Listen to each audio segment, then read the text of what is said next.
The Keene Dynasty was the first imperial dynasty of ancient China, lasting from 221 to 206 BC. Named for its heartland of Keene, in modern-day Gansu and Shaanxi, the dynasty was formed after the conquest of 6 other states by the Keene state and its founding emperor named Keene Shi Huang, the first emperor of Keene. In the mid and late 3rd century BC, the Keene accomplished a series of swift conquests, first ending the powerless Zhou dynasty, and eventually conquering the other 6 of the 7 warring states to gain control over the whole of China. During its reign over China, the Keene sought to create an imperial state unified by highly structured political power and a stable economy able to support a large military. The Keene central government sought to minimize the role of aristocrats and landowners and have direct administrative control over the peasantry,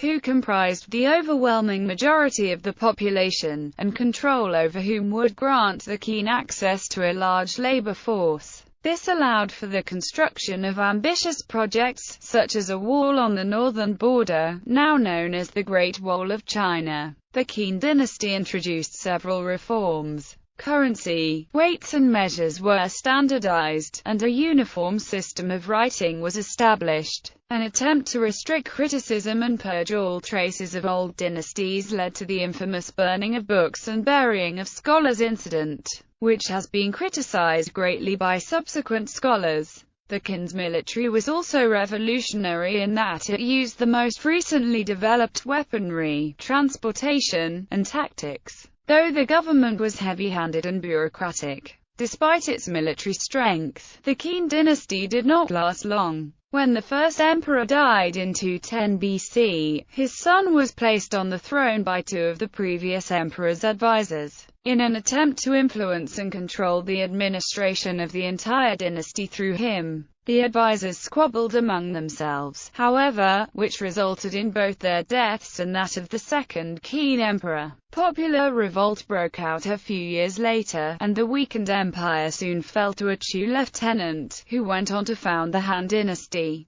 Despite its rapid end, the Keene dynasty influenced future Chinese empires, particularly the Han, and the European name for China is thought to be derived from it. History, origins and early development. In the 9th century BC, Fizi, a descendant of the ancient political advisor Gao Yao, was granted rule over Keene City. The modern city of Tianshui stands where this city once was. During the rule of King Xiao of Zhou, the 8th king of the Zhou dynasty, this area became known as the state of Keene. In 897 BC, under the regency of Gonghi, the area became a dependency allotted for the purpose of raising and breeding horses. One of Fizi's descendants, Duke Zhuang, became favored by King Ping of Zhou, the 13th king in that line. As a reward, Zhuang's son, Duke Xiang, was sent eastward as the leader of a war expedition, during which he formally established the Keene. The state of Keene first sent a military expedition into central China in 672 BC, though it did not engage in any serious incursions due to the threat from neighboring tribesmen. By the dawn of the 4th century BC, however, the neighboring tribes had all been either subdued or conquered,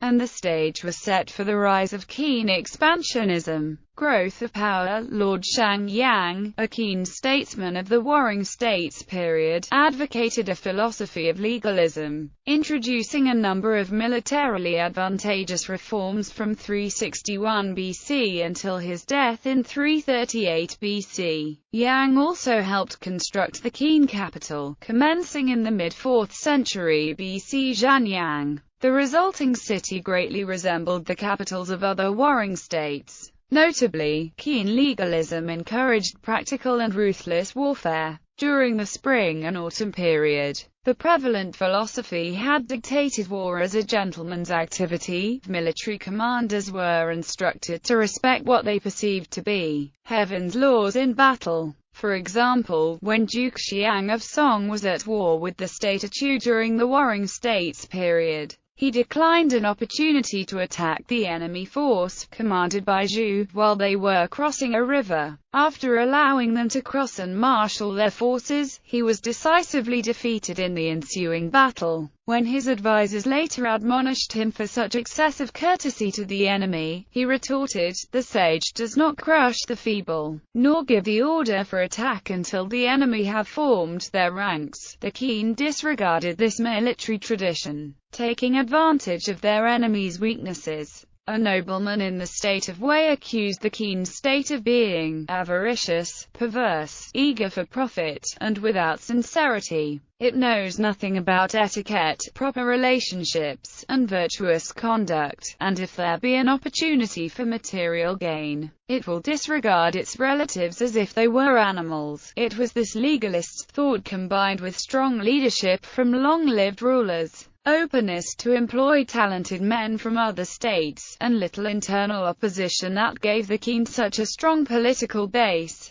Another advantage of the Keene was that they had a large, efficient army and capable generals. They utilized the newest developments in weaponry and transportation as well, which many of their enemies lacked. These latter developments allowed greater mobility over several different terrain types which were most common in many regions of China. Thus, in both ideology and practice, the Keene were militarily superior. Finally, the Keene Empire had a geographical advantage due to its fertility and strategic position, protected by mountains that made the state a natural stronghold. Its expanded agricultural output helped sustain Keene's large army with food and natural resources. The Wei River Canal, built in 246 BC, was particularly significant in this respect. Conquest of the Warring States. During the Warring States period preceding the Keene Dynasty, the major states vying for dominance were Yan, Zhao, Qi, Chu, Han, Wei and Keene. The rulers of these states styled themselves as kings, rather than using the titles of lower nobility they had previously held. However, none elevated himself to believe that he had the mandate of heaven, as the Zhou emperors had claimed, nor that he had the right to offer sacrifices. They left this to the Zhou rulers.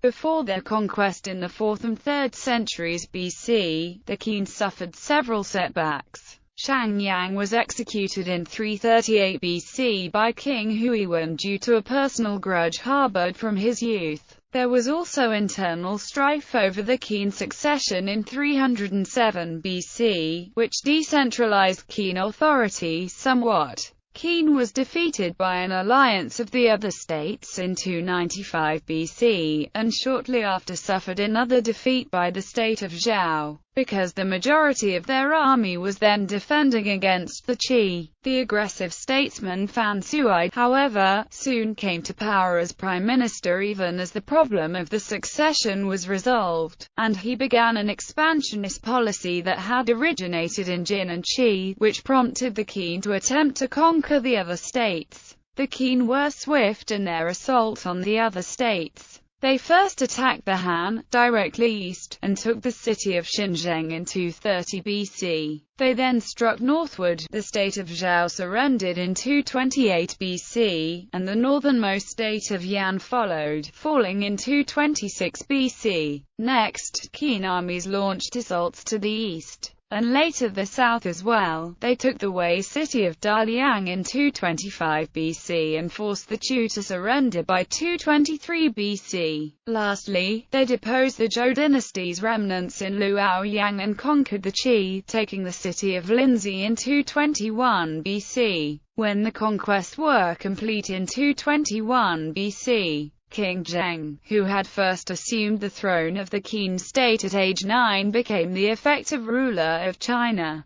He solidified his position as sole ruler with the abdication of his prime minister, Liu Bawai. He then combined the titles of the earlier 3 sovereigns and 5 emperors into his new name, Shi Huangdi, or First Emperor. The newly declared emperor ordered all weapons not in the possession of the Keene to be confiscated and melted down. The resulting metal was sufficient to build 12 large ornamental statues at the Keen's newly declared capital, Zhanyang. Southward expansion. In 214 BC, Qin Shi Huang secured his boundaries to the north with a fraction of his large army. and sent the majority of his army south to conquer the territory of the southern tribes. Prior to the events leading to Qin dominance over China, they had gained possession of much of Sichuan to the southwest. The Qin army was unfamiliar with the jungle terrain, and it was defeated by the southern tribes' guerrilla warfare tactics with over 100,000 men lost.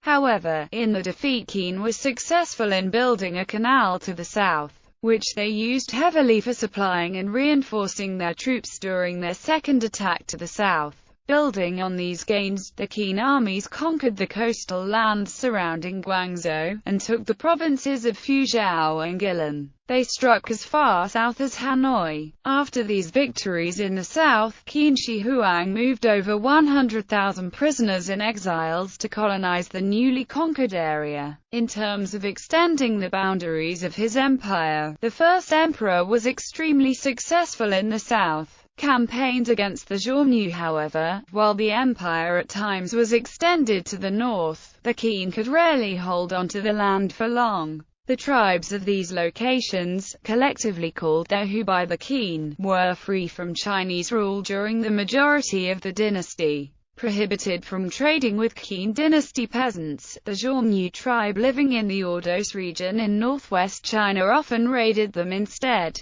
prompting the Qin to retaliate. After a military campaign led by General Meng Tian, the region was conquered in 215 BC and agriculture was established. The peasants, however, were discontented and later revolted. The succeeding Han dynasty also expanded into the Ordos due to overpopulation, but depleted their resources in the process. Owen Lattimore said of both dynasties' attempts to conquer the Ordos, conquest and expansion were illusory. There was no kind of success that did not create its own reaction. Indeed, this was true of the dynasty's borders in multiple directions: modern Xinjiang, Tibet, Manchuria, Inner Mongolia, and regions to the southeast were foreign to the Qin, and even areas over which they had military control were culturally distinct. Fall from power: 3 assassination attempts were made on Qin Shi Huang's life, leading him to become paranoid and obsessed with immortality. He died in 210 BC, while on a trip to the far eastern reaches of his empire in an attempt to procure an elixir of immortality from Taoist magicians,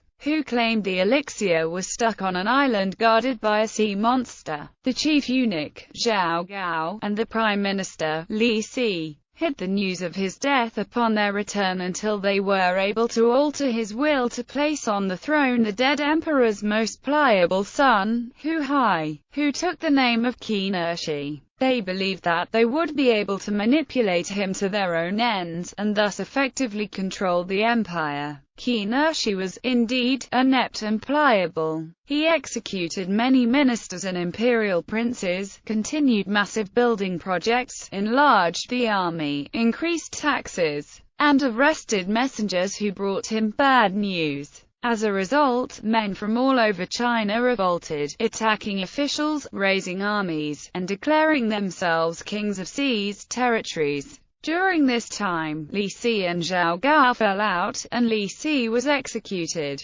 Zhao Gao decided to force Qin Shi to commit suicide due to Qin Shi's incompetence. Upon this, Ziying, a nephew of Qin Shi, ascended the throne, and immediately executed Zhao Gao. Ziying, seeing that increasing unrest was growing among the people and that many local officials had declared themselves kings, attempted to cling to his throne by declaring himself one king among all the others. He was undermined by his ineptitude, however, and popular revolt broke out in 209 BC, when Chu rebels under their lieutenant Liu Bang attacked. A state in such turmoil could not hold for long. Ziying was defeated near the Wei River in 207 BC and surrendered shortly after. He was executed by the Chu leader Xiang Yu. The Keene capital was destroyed the next year, and this is considered by Dirk Bodder, as well as other historians, to be the end of the Keene Empire. Liu Bang then betrayed and defeated Xiang Yu, declaring himself Emperor Gaozhi of the new Han Dynasty on 28 February 202 BC. Despite the short duration of the Keene dynasty, it was very influential on the structure of future dynasties.